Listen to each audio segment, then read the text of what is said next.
Is it working? Yes. Good evening. This is Arnold Schwarzenegger, and this is episode 12 of the 2-Minute Terminator. And I always say this.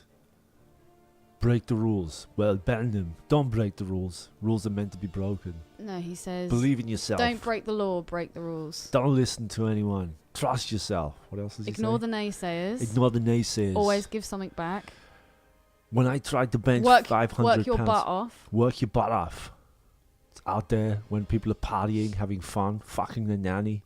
I was there at home, working hard, studying. Whatever he says. Feeding ponies. It's a good speech. It's his 6 rules to live by, I think, isn't it? I'm not joking. Thing is, for every success story, there's a million Arnold Schwarzeneggers that didn't quite make it. I know. Wouldn't it be interesting to find out who those people are? Well, Why have you put the pillow there, by the way? Just for some privacy, because like, you have to take the blinds down to hook up all this studio equipment. No, Lou Ferrigno, I think, was a Arnold that didn't quite make it, even though technically... I mean, he was the Hulk. He was the better, I think, personally, physique. Do you not think? No. Really? No. Lou Ferrigno was... He was big, but he's kind of too bulky. He didn't have... He still looks good now, and Arnold doesn't look as good. Yeah, I know, but look at the life that Arnold Schwarzenegger has led compared to the life... Dude, what would you look like if you'd actually lived the life of a rock star? You look bloody terrible. I kind of have. I look alright. No, Ethan. If you'd lived the life of a rock star... For a 6-year period, I kind of did.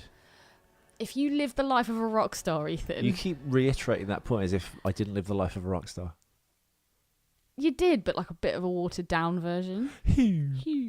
Anyway, on that bombshell... Remember all those babes that you walked into TG with? Yeah. Let's say at the best time it was like, what, 6, 7, 10s? If you're 70, yeah. So if you're a rock star...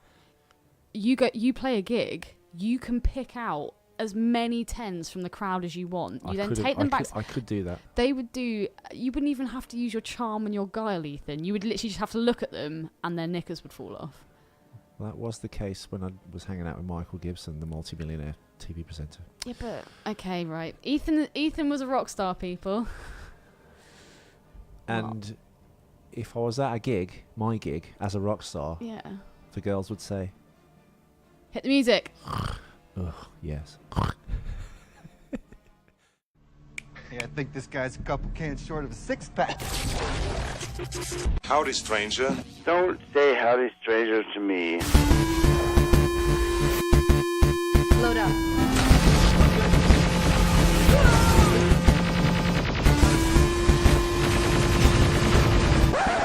You didn't do the 4th. Thank God. It sucked.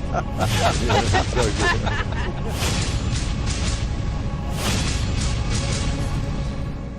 Yeah, Ellie, do you not think Lou Ferrigno... I still think he looks really good. I know he didn't leave the life of Arnold Schwarzenegger, but he's still kind of like physically...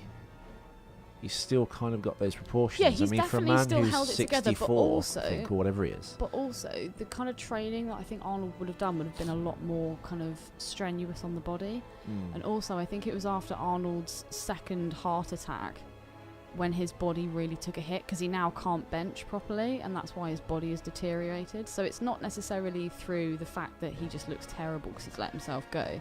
He still trains, but he can't train to the same extent anymore because of this stent that he's got. Yeah. Whereas Lou Ferrigno... Well, he was in hospital with Stallone at the same time. Hospital. I'll get me brain medicines off the National Health. Yeah, there's that famous picture. It's actually on the 2-Minute Terminator page. It's one of my cover photos for the page of him and Stallone. On the page, for the page. Well, I can't remember if it was on my Facebook or the actual page of the show. Him and Stallone were in hospital together for the same operation, weren't they? There's some weird heart thing, I'm sure. Right? Yeah, they did. But I think that was Arnold's first one. But it was the second one where he almost died, and they said you can't do any exercise or anything at least however many days or weeks. And after he left, he started trying to do some kind of exercise, and he really, really caused himself a mischief, and he almost died. Well, anyway, speaking of dying, not only has Arnold lived a great life, his career is on the downward slide. Ethan has also lived the life of a rock star. One of the films that kind of brought Arnold back but didn't quite hit as well as the studio had hoped is Terminator Genisys, the film we're here to talk about. It's episode 12. We're going from minutes 22 to 24, the 2 minutes bridging that gap.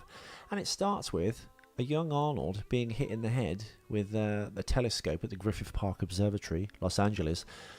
And then it ends with Byung-Hong Lee, I think, if I've got the name right. Sorry if I've mispronounced your name, sir. The Asian actor portraying the new T-1000. Can we just call him Lo Pan for now? Ah, Mr. Button. Men and women don't get on. Come on, Dave. 3,000 years, you can't find the right girl? You must be doing something right. To be fair, that Jap with the green eyes was really hot. Was she Japanese, though? We're talking about the girl that wasn't Kim Cattrall in Big Trouble in Little China. She has eyes of creamy jade. Of creamy jade. The prophecy is true.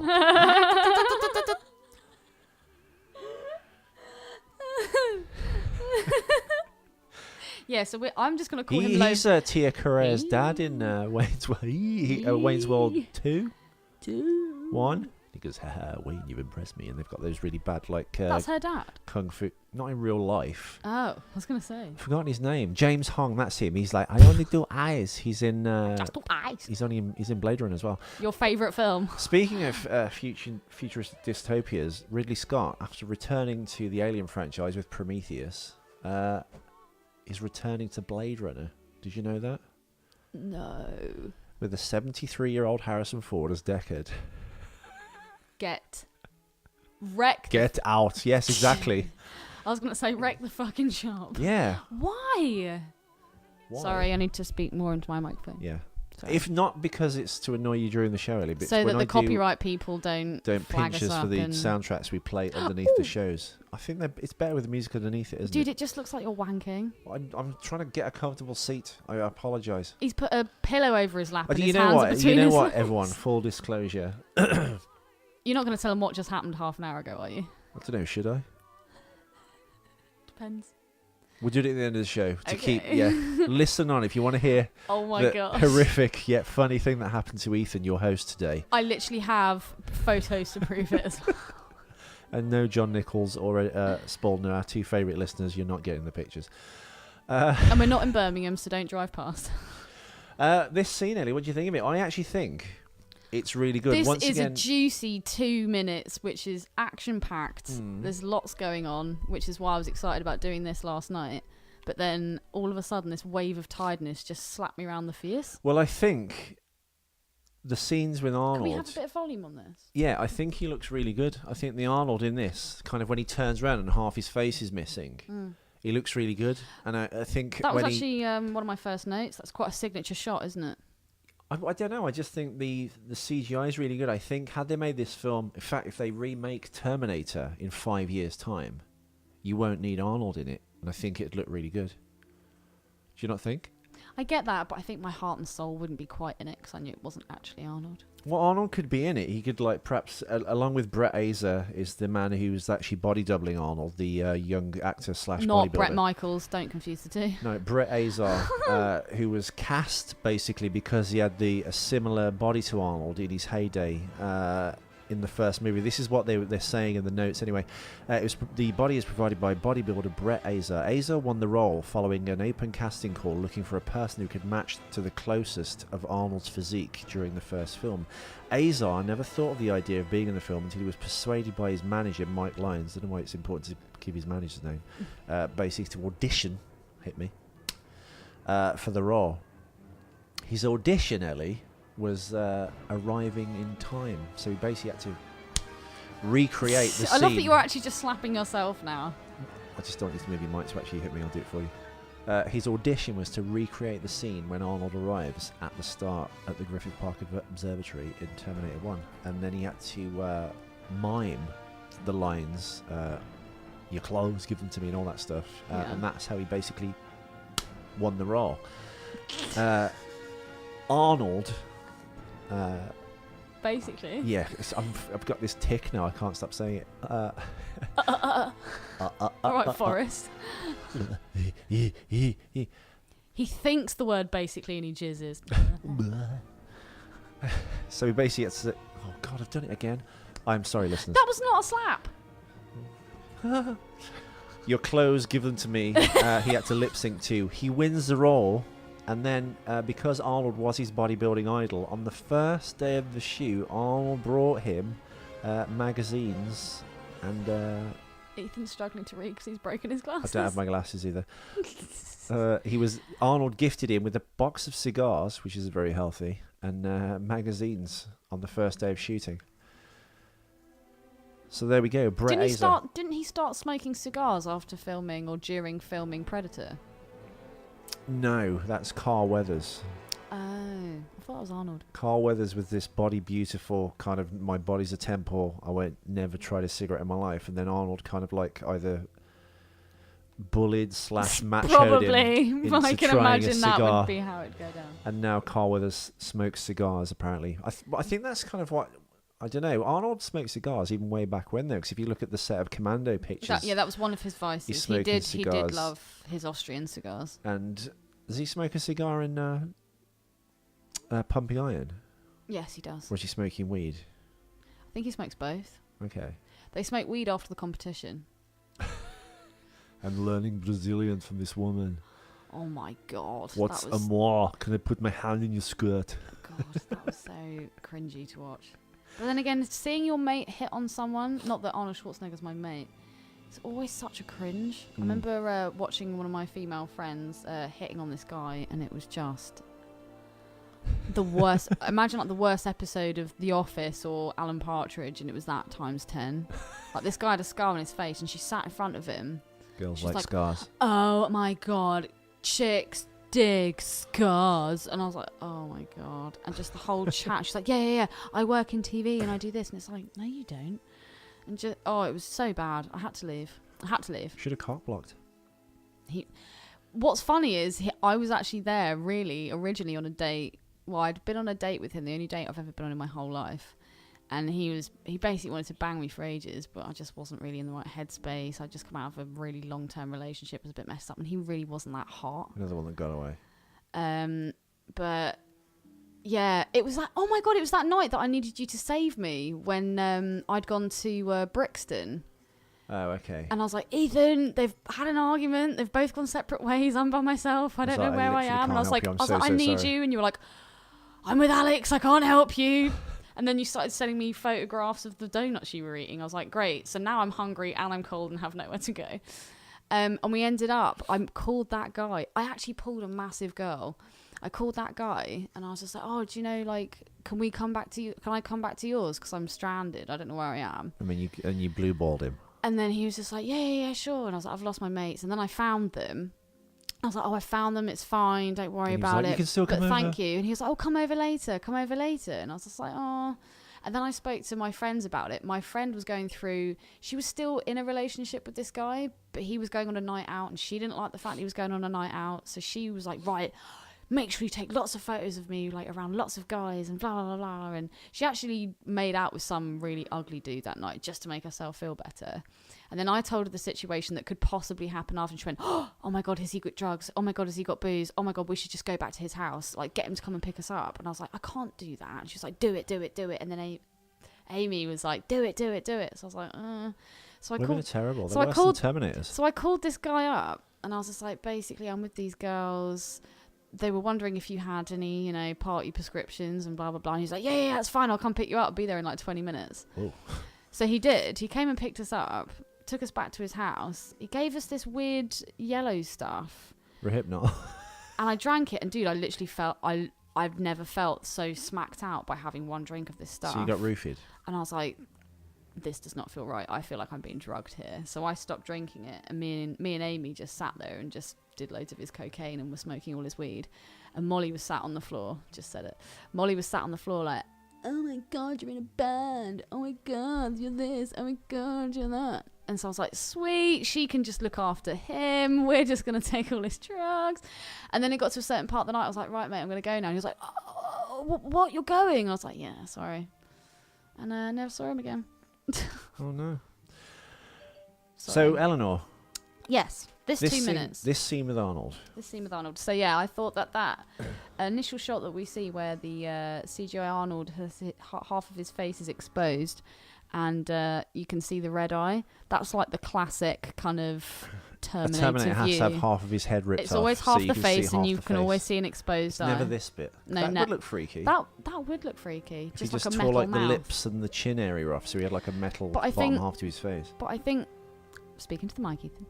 I think to really get the idea that he's a robot, they kind of want to see the red robotic eye. But that I thought was a very classic. It's like a classic shot.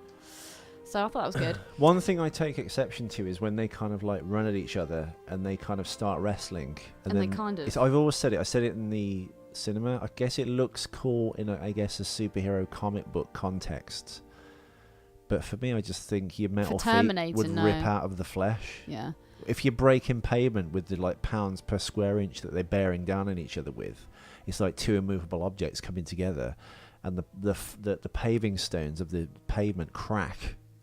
It just seemed a bit... it wouldn't happen that way. And what do you think of the weird faulty hand bit? I didn't like that bit. No. I guess it's like, okay, we know he's a little bit broken, he's a bit old, but we've never been able to hear external sounds coming from him. Well, it happens to his knee as well. Later on, spoilers, in the police station where he kind of like has to crack his knee into place. But why are they now, giving special effects to, like, external noise? Because before, when you saw a Terminator moving, you wouldn't hear... Well, in the trailer, when he smiles, he goes... Does it happen in the film as well? I mean, I guess we'll come to it in the next 3 episodes. Yes, it does. It does, and it's so bad. I don't like it. Again, it's that kind of it's that cheesy slapstick bit in Terminator 3 when he comes out of the strip club and he puts on the silly glasses. It's like, no, you don't do that with Terminator. There's nothing funny about Terminator. It's meant to be scary. Do you not think? It is. I don't know. Also, I think... I mean, I've said this before. We discussed him in the last episode. The derelict, the tramp. The derelict. The derelict. His kind of reaction when he kind of... Yeah, I thought he runs off with his... He goes, "That son of a bitch stole my pants." He's got so much energy. I don't think he's very convincing. The guy that played, who had like a lesser career than this man, he genuinely sounds destroyed by the fact his pants have left his body. Whereas this guy, he doesn't look legit. Like I said, he looks like Dumbledore. He goes, hey bud, do you see real bright light? It's like you just saw a gigantic. And also, why does the wig not match the beard? He's got a ginger beard and white hair. Because it's a wig. Nothing against the actor. I'm sure he's good in other things. It's just like, I don't think it's perhaps the fault of the actor either. Imagine walking into an audition and being like, yeah, you know the hobo of Terminator Genesis? That was me. Oh, yeah. Well, the first hobo... he was great, but no, I'm talking about this. I'm talking about this geezer. We used to do in the first season this kind of unsung acting heroes who all kind of weirdly started their career with that Terminator, and they played the same kind of role because he played in every single movie. Homeless he always people played for about 3 more films, and he disappeared. And then there was the guy playing the newscaster when she's in the bar, and he goes, another Sarah Connor has been murdered. That guy played newscasters, weirdly, I think, all the way up to the newscaster in The Abyss for James Cameron again, and then he disappeared as well. I can't remember their names, but we discussed them in the first season. We devoted, we did. Like, there were loads.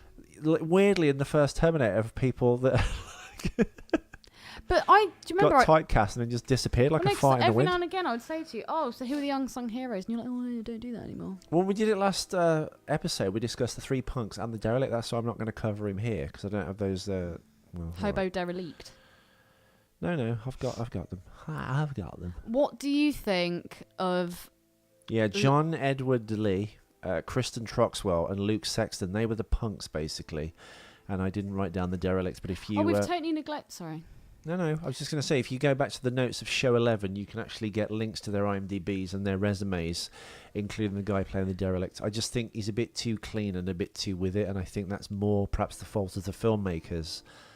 Not trying to perhaps slavishly recreate it, but then in other areas they do, which begs the question, why don't they just recreate it properly? I know Bill Paxton wasn't available to be CGI'd or otherwise, and the other guys do a decent enough job. I think John Edward Lee, playing the Bill Paxton role, does like a decent enough kind of like... He channels Paxton, John Edward Lee. But yeah, I just think the guy playing the tramp, he's just like, "Hey bud, see a bright light?" And then he's like, "That son of a bitch stole my pants." It's like, shouldn't he be Carl Reese? Yeah, you know. I also thought that with this particular 2 minutes, we see, we don't know it's her yet, but spoilers, it's Sarah Connor that shoots the CGI Arnold. Now, my question is, the fact that it takes him out in one shot, is that the type of gun she's using, or the placement of the bullet where he gets hit? Because it's instant. Oh, it's the placement of the bullet. Oh, okay. I'm assuming, if we're going on Terminator anatomy, and this is considering Terminator 3 as canon, where that power cell is, or not Terminator 3, but there is a power cell. They improved the power cell, I think, in the second or the third film, because it's a better power cell, but it's like a mini nuke. I guess if it's the first so how Terminator... come he doesn't explode then? Because they added that, because he's a T-850, remember, in Terminator 3? He's like a modified... Oh, yeah. He's like a T-800.01. He's like an upgraded T-800. It's like a new wave of like faster, more agile, cleverer. It's like the iPhone 7. Basically, yeah. He's the iPhone 7 compared to the iPhone. Who said that, me or you? You did. Sorry. Your face is getting a bit flush, babe. I know. That's just the gin blossoms. I've been drinking a lot this week. The gin blossom. I also like the way he kind of like powers down and goes mew. Because his expression, it's very subtle, but the expression on Arnold's face slightly changes. And we get the signature thumbs up as well. And he kind of... When has he done thumbs up before? When he dies in the second film. But he's not the same Terminator. No, but it's the same kind of like... He never goes peace or high five or... He's almost quite English in that way. It's like a thumbs up. I can't believe I didn't visit this alley, because I was in downtown LA so many times, and I swear to God, when it pans across from the street... I know I've been down there. I know I went to the Eastern Building in LA, which is that green building with the clock tower on it, which is on the poster. And in Predator 2, when he does that, and the lightning like hits his big rod. Here's my thing with the T-1000 thing as well. The Byung-Hun Lee actor. Lo Pan. Not his fault again. I think the filmmakers. Why don't you just off him instantly? Right, so that's my point. Second of all... He just goes, hello. Jai has a small handgun with just puny little bullets. He shoots him against the wall, and look how long it takes him to kind of... It literally pins him to the wall, and his head all goes to the side, and then he takes ages to get back up again. You think... Is that just mimicking how you'd probably die in real life, though? And then goes, ooh, I'm not meant to be doing this. No, because he doesn't... Because Robert Patrick, when they escape the asylum, he's like running at him, they're going... And he's just not stopping, is he? No, because it's a machine. He's running with his golf club hands, like Homer. There's no, oh my God, there's no thought process. They are programmed. So no, he wouldn't think, ooh, I'm gonna let him think that he's killed me. But I didn't think that was very realistic. That a small little handgun with those small bullets would have caused that much of a devastating blow to the T-1000. Beyond what we said about Brett Azar, who was cast because he was the closest physical specimen to Arnold in his 1984 kind of post Mr. Universe Prime, do you think when he's in the crosshairs walking towards Arnold and Emilia Clarke's going to shoot him, do you think he looks like Arnold's body? Arnold had much bigger kind of rounded I agree. And that Brett Azar in this has got like a six-pack in it. He looks like a leaner, less broad version of Arnold. Arnold looks like that's actually one thing that Arnold never really developed that much. So I guess in that way you and Arnold are quite similar. You never really worked on your core much. He never had that great a midsection. I'm always trying to bang the nanny. Yeah. But you'd have to have children to have a nanny, Ethan, and that's never going to happen. I don't know. I just... the T-1000... Oh, I don't know. I don't think it's the actor's fault at all. I just don't think he's given anything to really do. And I think, again, I don't think we get to see him enough to kind of develop any kind of... But you're right. It's just the way he gets shot by John Connor and put down. And he's just stand there staring at him. You could literally just leap at him now and just spike him, or just have Spike shoot out of him and go, "Come here, you!" Give him a big hug. A big hug. An Iron Maiden hug. A big, cold, steely hug. Yeah. Yeah, no, I didn't think it was very good. The one thing I did like about this, and we will come to it, sorry, spoilers, but we do jump ahead sometimes, not unlike the other shows. I like when he, extends a spear arm, cuts it off, throws it up, and then throws it like a javelin. Yeah, that was cool. I always thought of that in the second one, that Robert Patrick didn't throw any part of himself at someone out of his reach. I have a question for you, Ethan. Yes. As I was watching this, one of the issues I have with the Terminators is the fact that they are always moving so slowly, apart from when Robert Patrick in Terminator 2 starts running after the car. We're back to Homer Simpson with the golf clubs. Flanders. It never gets old. When a T-1000...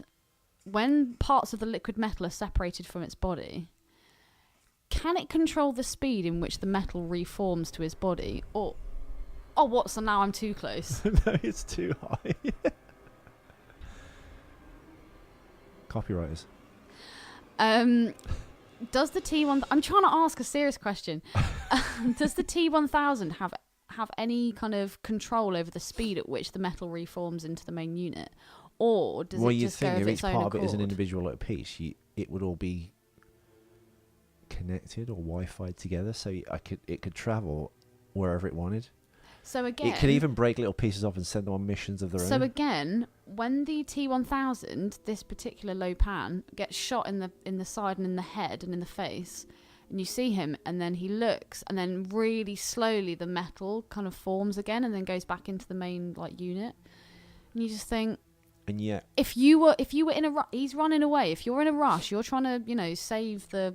Well, he can run fast because you've seen that, so he can move fast. I know. In the second one, Robert Patrick, that trucker goes, "Are you okay, buddy?" When he crashes the helicopter, and he just puts a knife right through him. So he could. I know. He can move fast. But my point is, I agree. why doesn't the metal form a lot quicker? Because then that would save a lot more time as opposed to really slowly. It's just a design special effects choice, isn't it? It's just like they've gone. I think him falling against the wall and kind of like standing up again, because John Connor does it later in the film, and he kind of gets up like he's on wires. It looks really alien, or meant to look alien and weird. I suppose it's done for that reason. Because the blob enters Robert Patrick's foot when he falls off the back of the car. I don't remember seeing that in the blob.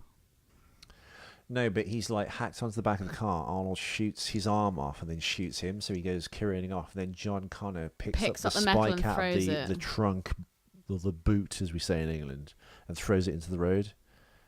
And another thing James Cameron missed, sorry James Cameron, but you did, because it samples everything it touches. After John picks it up and throws it in the thing, when that little blob re-entered his foot in Terminator 2, he should have turned into John Connor. Yeah, and tricked more. Because he would have had like an imprint of him. I remember one time asking you why you always kind of go American words over English words. And then you said, yeah, but most of our listeners are from America. Or Mexico, weirdly. And India. Dude, I don't know what you call it in India, actually think you should start using Brummy terminology, because most of the people that are listening to this podcast, I think, are from Birmingham. The bout. The boot. Well, that's just an accent choice. Are there any words in particular that the Brummies have? Like made-up words? There are. And I think there's websites and books that you can buy in like bookshops in the West Midlands that like tells you all the kind of like local slang. Do you know any? Not that I can think of off my head, but if someone was speaking that patois, I could understand it. Yeah. I used to work with a girl who came from the Birmingham area. It's no longer with us. They blew it up. She used to say "Tarara beat," which means like "see you later." Tarara beat. She'd go "Tarara beat." Yeah, Tarara which meant see you later. See you later. But yet Steph had never heard that before. No, because I think there's like different areas, because you've got Walsall. It's like different regions have different. Where Darren Husted, our Clueless Minute guest, is from, and then you've got Wolverhampton, where I think the Master Debaters podcast is from, and every area's got its own little kind of like quirks, like in terms of language and like local slang and stuff. There's like way to go to bring the people together. I've got a Black Country joke book at home as well, which is like all jokes in like the Black Country vernacular. Right. Next time you go home, and then the next time I see you. Well, you won't have to. We can probably Google that would be. I think that would actually be a great part of the show. I'm sure if John we just Nichols have a couple of minutes where we just read out some Brummy slang, that'd be amazing. It would be a short show. No, I'm just saying as part of this show. Ellie, in the first 3 Terminator movies, the death of a villainous Terminator was greeted with the word "terminated." The previous film, Terminator Salvation 2009, did not have the lines spoken aloud, but the word was shown on the T-800's internal display after it killed Marcus Wright, or thought it did, an endoskeleton enhanced human. In this movie, when Sarah asks if the John Connor Terminator T-3000 is destroyed, perhaps as an in-joke, the T-800 gives an elaborate description, terminated, but avoids the word itself. So he basically goes around the houses saying basically he's... I was going to say that's 2. And he did it again. Holy Trinity. Basically. There we go. Oh my God. I've got the meme out of my head now. He just goes around the houses to explain that he's been terminated, but doesn't actually say it in this film. But the other films, up until 3, minus Terminator Salvation, when it appears as text, terminated was a spoken thing. Do you reckon maybe that was like a legal thing? Maybe they're not allowed to use the phrase.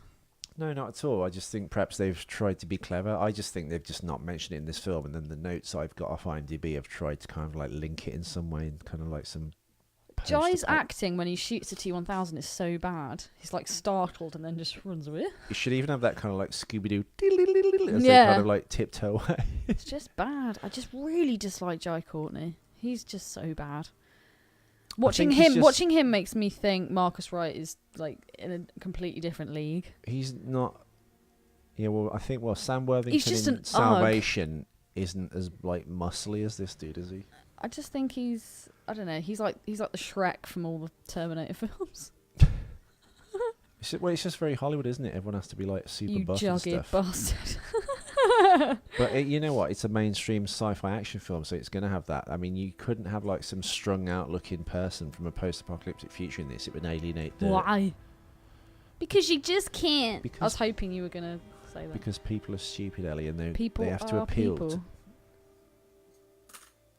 You need a wrench if you're going to recreate Yeah, you do. Depeche Mode. They have to appeal to the lowest common denominator, so they have to appeal to the stupids in Middle England or America or Middle, Poland or like people who are undemanding. Well, they sure did. Suicide probably Squad. haven't seen the other films, and I don't know. It's like it would. I think this is why James Cameron obviously does better. James Cameron films, and he is who he is because he goes the level of detail that James Cameron goes into. If you watch the making of Avatar, they spent 3 years like developing a language that wasn't real. That's amazing. And then a culture. But that's why people say that he's such a nightmare to work with because he's such a perfectionist. But he also, because he was a special effects man, he knows everyone's job better than him. If anyone's seen the Alien, so he's like you. Superior Firepower, the 3-hour documentary of aliens, when he's trying to get the crewman to pull the rubber face hugger at the camera and he's doing it wrong. He's going, "What are you doing? You don't even have gloves on. Just go and get some gloves and call me when you're ready." He sounds just like you. Because he just knows his job and he's surrounded by fools. And I think anyone... Which sounds just like you. Anyone can attest to this. Whatever line of work you're in, if you work with people, I'm sure, listeners, there's a million people you can point out, or a handful at least, who are still working wherever you're working, and they're not very good. And life is peppered with these people. And for some reason, because they're like... It's not what you know, it's who you know. Quiet enough. And because they play the game, and you know you're better, but they somehow get because the promotion. They start corporate cock, basically. Yeah. That's what I used to call it. And also, I will not! Because they don't have, I guess, the personality to stick out. Like, what's that ancient Chinese proverb? The nail that sticks out the furthest gets hit the hardest by the hammer, or whatever. Never heard that before in my life. Well, I'll look it up later, along with some black country slang. You should get that as a tattoo, Ethan.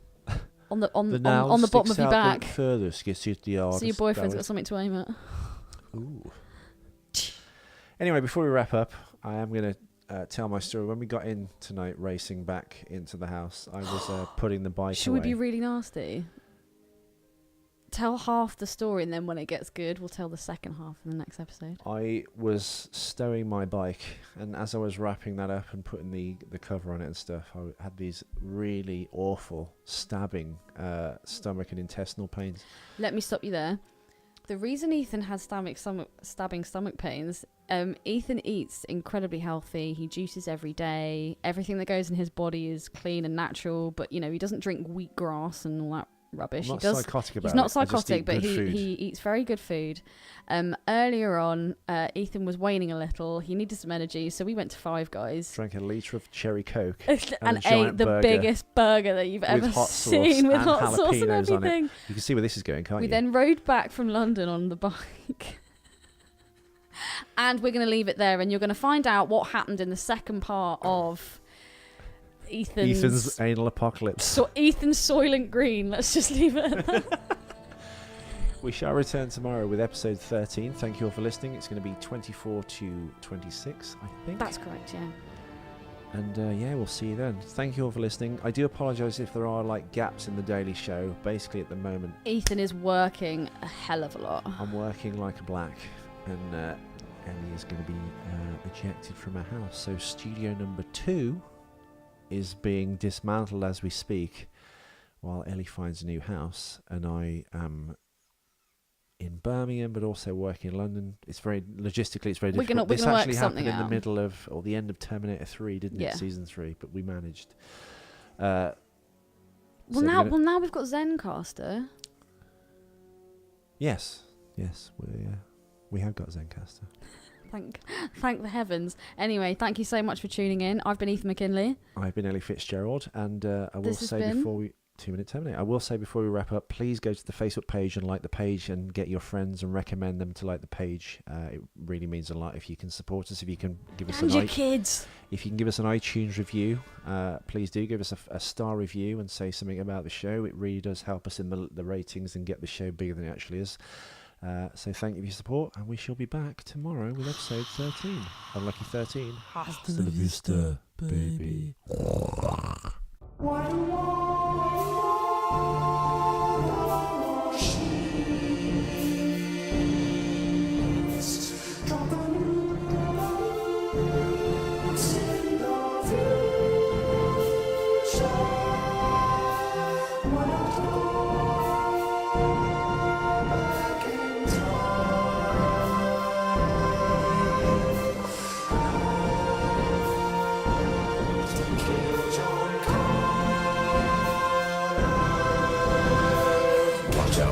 Machines, they're unstoppable. Watch out for machines. They will rule the world. I'll be back.